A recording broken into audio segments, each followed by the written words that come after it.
Parents, when did your child's partner finally win you over? I'll admit it. I judged my son's girlfriend the second I met her. Her name was Maya, and she walked into our house wearing ripped jeans, combat boots, and bright purple hair, like she had stepped out of a concert instead of coming to dinner with his family. My son Daniel had always been quiet, organized, and serious, the kind of kid who planned everything 3 steps ahead. So when he introduced us, I kept wondering how someone like her fit into his life. She was polite, sure. She smiled, offered to help set the table, even laughed at my husband's terrible jokes.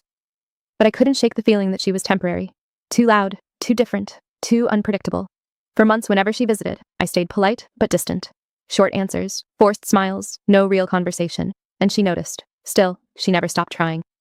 Then one Sunday afternoon, Daniel got called into work right before lunch and told Maya she could wait at our house until he came back. That left just me and her. The silence felt awkward. I was in the kitchen trying to fix our old coffee machine that had been leaking for weeks. Without saying much, Maya walked over, looked at it, and said, "Can I try?" I almost said no, but I handed it to her.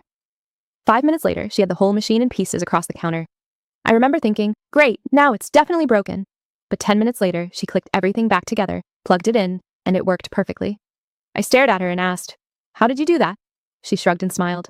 My mom raised 3 kids alone. If something broke, we learned how to fix it because replacing it wasn't an option. That was the first real conversation we ever had. She told me she worked nights, paid most of her own college fees, and still found time to tutor kids on weekends. The purple hair? She laughed and said, "It's cheaper than therapy." For the first time, I saw past what I assumed. When Daniel came home, he found us sitting at the table, drinking coffee and laughing over stories from when he was little. Now, whenever she visits, she still helps fix random things around the house. Last month, she repaired our ceiling fan.